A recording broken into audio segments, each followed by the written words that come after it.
2011 to 2014 to grow your production from a very stressful 120 units at 45 to 50 million in just, what is that, 3 short years to a relaxed, balanced business of 161 million at 592 units 3 years later?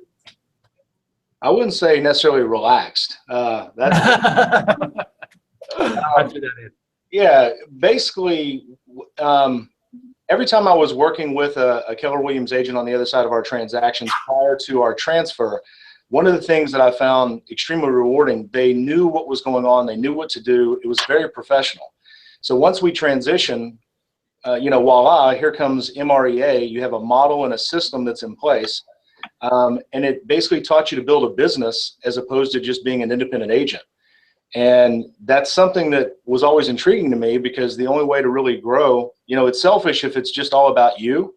Whenever you get to grow and you get to empower others, and you've got a system that's in place and people that are willing to share and collaborate with you on exactly how they got there, that's priceless. I mean, there's nothing better than that. And when you've got Mega Camp and Family Reunion, I know I'm not attempting to plug that, but that is one of the things that started the path. As soon as we transitioned in 2011, I think July of 2011, August, I was basically told that I needed a coach. And I understood that from playing sports in the past and everything else. I didn't know what level that meant. In August, I got my very, very first real estate coach. And, the rest is history. I mean, it really puts you on a path of accountability and allows you to start growing your business as a business. It's been fantastic. I'll tell you, I never sold 592 units in a year, but I did sell a large number, and I also tried to do that on my own without a coach, without systems and tools, thinking I'm a businessman, I can get this done, and I just hire everybody, and I still to this day do not know how much money I made back in those years, just because I never tracked it. I just looked at my volume, and I had no systems or models at all to follow, so I was completely stressed out 24/7, and I got no relief from the increased production. So it just made me work harder and harder and harder, and I was miserable at it. So I get where you're coming from, Justin.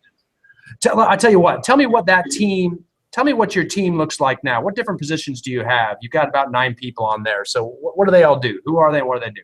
Actually, we just added another one, and I just sat down with a fantastic candidate yesterday that's coming on board on October 12th. So we're getting ready to go from 9 to 11, and I have another appointment today. So we may be at 12 really, really quickly here. I just talked to you last week. You're exhausting me.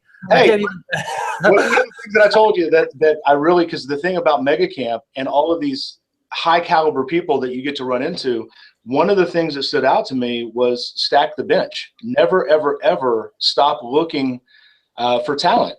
And so as soon as I came back, I got on purpose with that. And so, the way I look at it, I can't succeed unless I empower others to succeed. And if I sit back with 9 people, to me, then that's doing the opposite. That's getting complacent. No matter what the volume shows, no matter what the numbers show, it gets complacent. We're here to do something great, and it's one way to do it. So our roles, position, I guess, on my business card, it says CEO. And you and I chatted about it last week. That means Chief Energy Officer.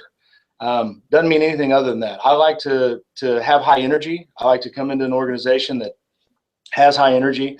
And immediately if you're around people that, come into the room and they let all the air out, or they leave the room and nobody wants to be around them. I want to make sure that we surround ourselves with the best of the best. And so when we start putting those roles and positions into place, we've got myself. We've got my wife, who just got out of corporate America in January, doing very, very, very well over there. We brought her in January. She's our VP of Expansion and Business Development. We have Terry, who is our office manager. She takes care of pretty much everything within the office, the CPA, coordinating all of that good stuff. CPAs are very important. We have Sarah. Sarah is our client relations manager, and pretty much we call her our resident ninja, because she is absolutely amazing and pretty much can do anything and everything. And what's nice about that is we're transitioning. She's doing transaction management at the time. we're actually going to be bringing in a transaction manager so we can get her back into her hyper strength zone. We have Bertha. Bertha is our listing coordinator, handles pretty much anything from new construction and resale, all of our listing, gathering the paperwork, sending the paperwork out electronically, measurements, things like that. We have 4 buyer specialists right now, which are Courtney, Fabiola, Lauren, and V. And then we just incorporated another ISA, which is Miranda, that just came on last week. And we have another ISA that's going to be coming on the 12th. So that should hopefully bring everything up to speed. Does it? I love it. I mean, from what I hear, and this is so different than teams that don't work, you are so balanced on the administrative side and the sales side. You got a lot of admin on there, and so many agents are afraid to bring on 4 administrative staff members. But if you try to bring on an imbalanced amount of salespeople, you're not going to have the staff to adequately continue to provide a higher level of customer service through your team. But so many agents are resistant to paying that many salaries out every 2 weeks that paying a sales agent on a real estate team is much easier to stomach because you only pay it when they sell something and it doesn't come out of your checkbook no matter what. But a true top team maintains balance on the sales side, the administrative side, and you've got that all the way down. Well, it's not something I'm good at. I mean, it really isn't. So the one thing that I learned very, very quickly is get rid of what you're not good at. Give it to somebody that is really good at it, and then you can excel. Because once you stay in your strength zone, everything else gets so much easier. And then the purpose gets a lot clearer and the vision gets a lot clearer. And I don't like it. Paperwork? Are you kidding me? No. Yeah, I'm with you. So what's next? What are you looking for next? What you got talent on your radar? Where's this team going to go? What are the plans for Justin Flanagan's team? The ultimate goal, I mean, we have our planning advance meeting coming up in 2 weeks. So we're going to sit down for our full-blown 2016 numbers where we're going to get really, really hyper-specific there. And even our new team members are going to be involved in that as well. We're going to continue to expand. One of the things that I love about the models that we've got within KW is expansion. I mean, I've sat down with somebody else actually last week, as a matter of fact, expanding into another region, another area. My goal is to be coming into Kansas as well. I know lots of really, really good people up there, and we look to expand there as well. So as far as numbers, a lot of people like to look at these big volume numbers, and it's exciting. One of the things that we're getting really, really diligent on is profitability. It's the amount of money that you really take home. More importantly, it's the amount of money that each one of the individuals that look at you and you're responsible for in your organization and developing, that they're taking a good portion of money home as well. And it's just not all about me. So as we continue to grow, it's to continue to empower others. And I'm talking global. There's no doubt in my mind. We're looking to go into other countries. We've got, let's see, we speak English, we've got Spanish speakers, and now we have Vietnamese, and they're working on some other languages as well. So why not? United Nations, here we come. Yeah, well, I'll tell you, with that administrative core you have in place, it makes it very easy to link up with agents in other market centers and other areas and other regions, even other countries. So many people want to expand without getting the time for that administrative core in place, that it just makes it a complete overload on the team if they do start generating in that area. When I first came over in 2011, I got the book MREA, but I'll share all my failures constantly, because to me, that's really where you learn. And I had the book, I opened it up and started reading. I didn't finish it. So I then immediately, even before my coach in August, I started bringing on buyer specialists and everything else. I did everything wrong. Everything that you think you should be doing is pretty much not what you should be doing. I have a saying, you copy genius, don't create mediocrity. And when you go in and your leadership lid is only so far, I started bringing all this in, and it was total chaos. We started doing volume. It was massive chaos. Until you have a proper administrative team, somebody that you can truly leverage their strengths, you're just going to spin around and spin in control. And those 16, 18-hour days will come back very, very quickly. Yeah, if you're just doing it what comes natural, you're going to do it the easy way, and not much good comes from that. And the book kind of tells you all the tough habits you need to get going. Yep. I know profitability, like you said, is really important to you, and I know it doesn't take, it's not till you get to the back of the book that it starts talking about some of the uncomfortable things like playing red light, green light with your expenses. That one ever sting you before? Man, you have no idea. I'm a high D. So anybody that's out in the crowd there that have taken their AVA or done their disc profile, I am a high vector 1, a very, very low vector 3. It's a 1 with an asterisk. Basically means I have no patience. No matter what people think, it's a learned behavior to navigate. Red light, green light. I didn't believe in anything being red light. It was always green. If I wanted something, I went and did it. If I needed, a piece of a team, if I wanted something shiny, if I wanted to do some marketing, the way I looked at it is just go get it and then figure out a way to fund it.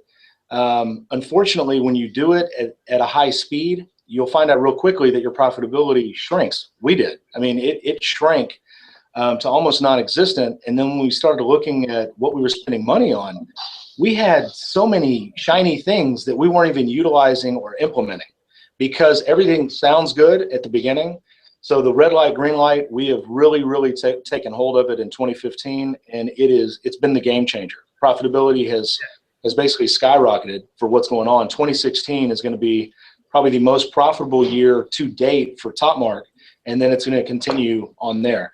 And the other thing behind that, the red light, green light, if that's what your organization sees, then they're going to duplicate that.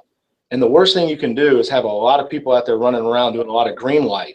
And so reeling everything back in and then building a good solid foundation, it's really the epitome of what an organization is supposed to be anyway. So thank you for bringing that up. Yeah, and for those of you that don't know, there's 3 fundamental economic principles of the millionaire real estate agent. One of them is to lead with revenue, right? So we never actually want to spend money before we have money in the budget, revenue coming in to cover the expenses we're going to spend on.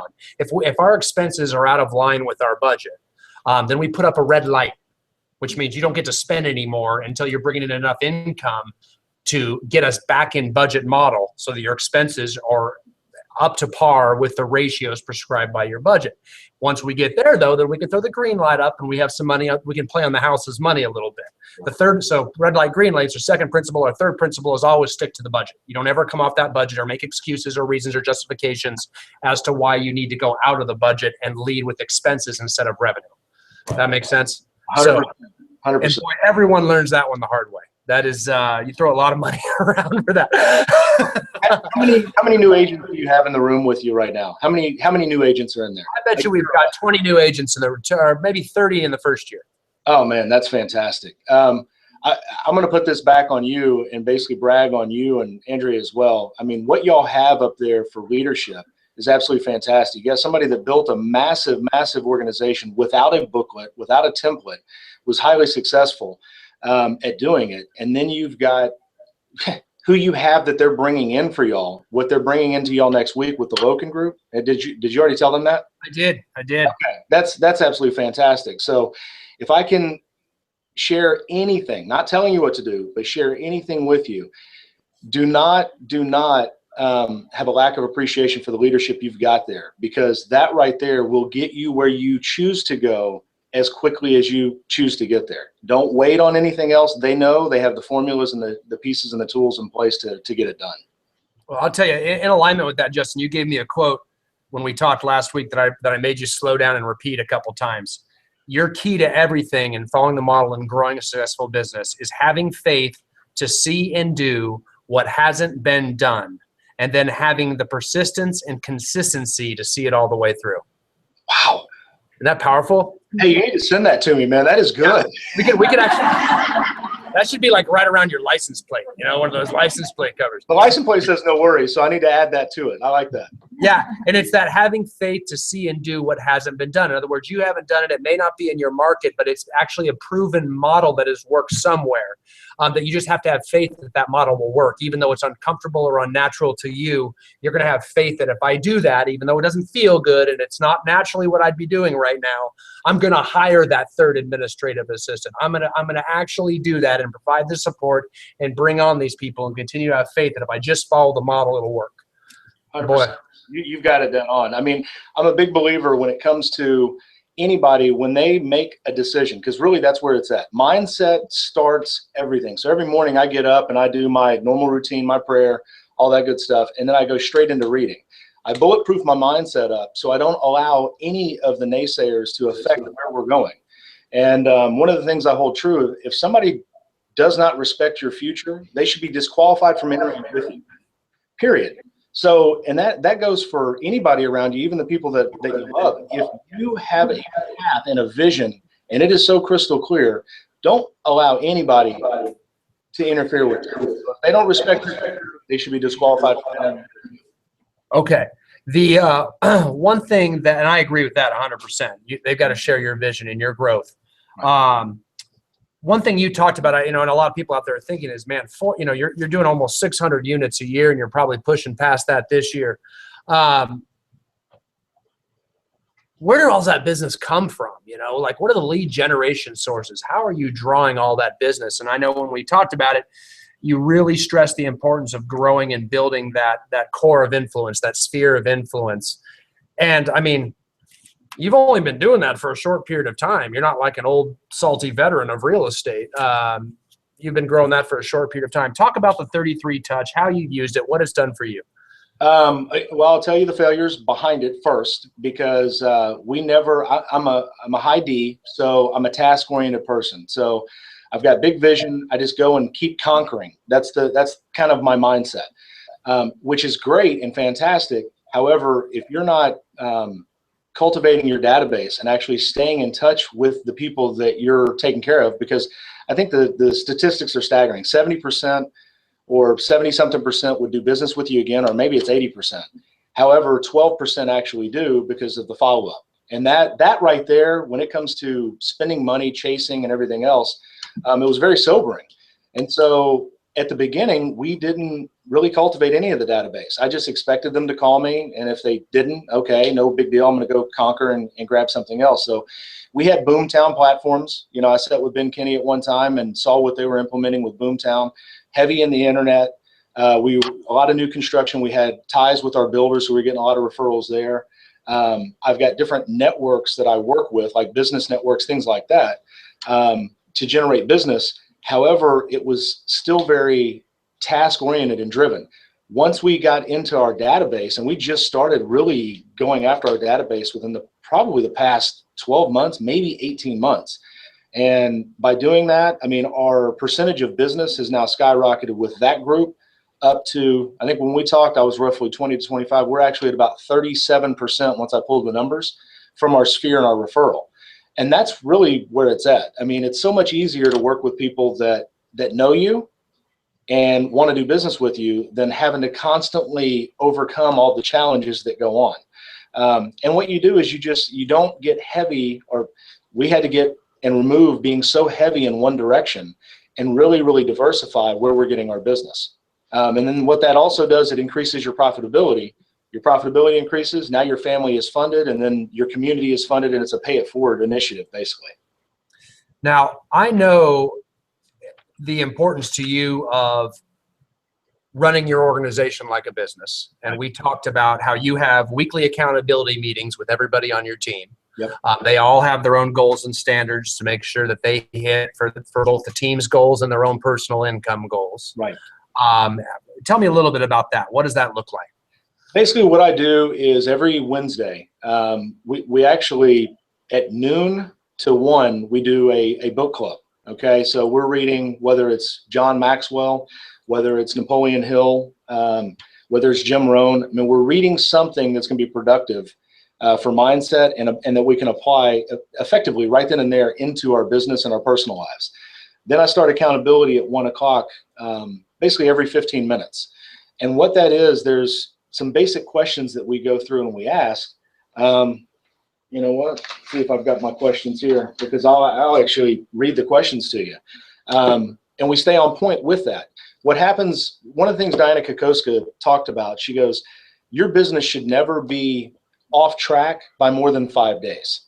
Well, I'll tell you, in the past, I've gotten off track drastically longer than 5 days, and it takes a lot of effort and energy and a lot of buy-in to get people to come back in within model or within your goals. And that way you can adjust and know where you're at. So when I started implementing the accountability, doing every 15 minutes, the first question I ask is, what was your goal? Your goals pretty much are going to be consistent with what's going on. So for example, if somebody is looking to have one transaction or one contract a week for 4 weeks, that's their goal. The minimum standard within Top Mark is 3 transactions a month. Then we know what that's at.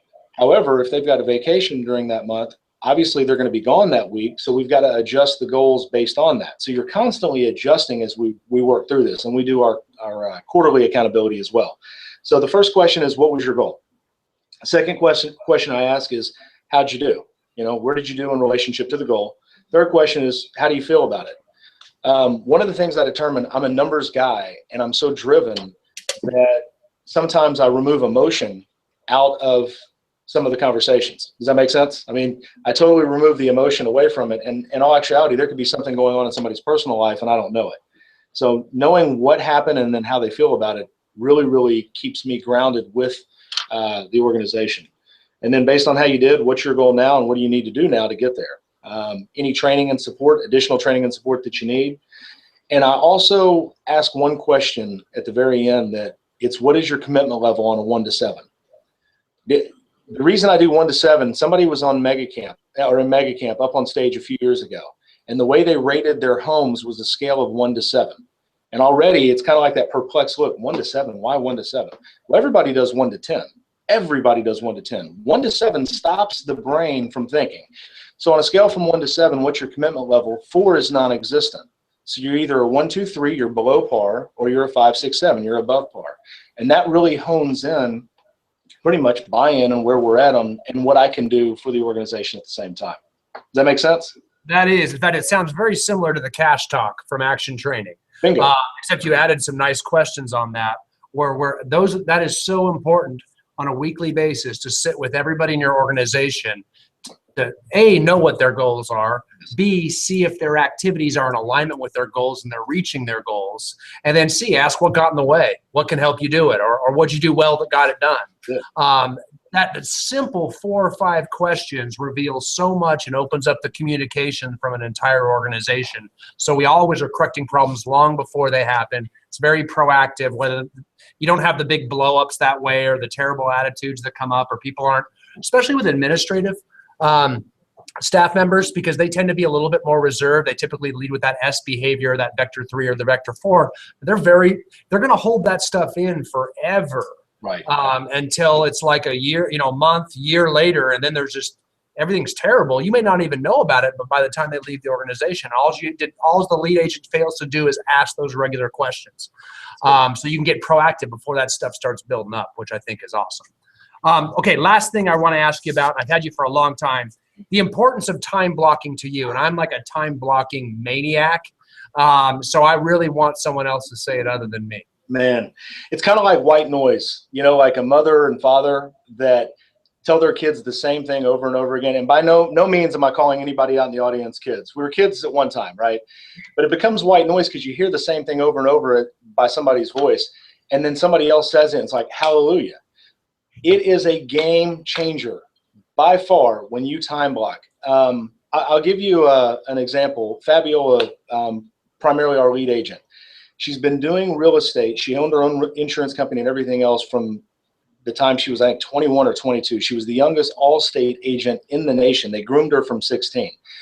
And she went. And one of the things that when she came into real estate, she started the same pattern. She was running all over the place. Once we started to really dial in and color code our calendars and things like that, she has more time. She goes, I'm doing more production than I've ever done. I have more specific time now for my family, for life, for charities, for church, whatever the case is. And then you're on point. The other thing that it does when you're time blocked is it allows, you basically teach people how to treat you. And so if we're running around answering every call, every text in 2 seconds and all that, then that's always the expectation, and you're always going to be in a rat race. And I want y'all to imagine a point in your career where you make a decision to say, you know what, I'm going to own the calendar. That calendar, because there is no such thing as time management. Time just keeps going. But time blocking, get hyper specific with the time blocking. Your world will open up to levels that you've never, ever seen. It's going to be fantastic. Well, that's awesome. I agree 100%. I just want to make that public. I'll tell you, Justin, everybody's chuckling. I can't tell you, I mean, speaking of time blocking, I'm so happy that you blocked 30, 45 minutes with us today. The whole office really appreciates that, and I owe you one big time. So you let me know I'm here, and I'll let you get back to growing the empire, man. Hey, y'all have been fantastic. Thanks for the invite, and I'm serious about this. Y'all have been absolutely fantastic. My goal is to come up there probably first quarter of this coming year. So I'll be ringing the phone. Bring your mittens. It's going to be a little chilly. Yeah. Wait, I might have to delay that just a little. I'm a warm weather. Yeah. Thank you so much for having me. I appreciate it. And people, anybody in that audience, whatever you do, take hold to what they're saying up there.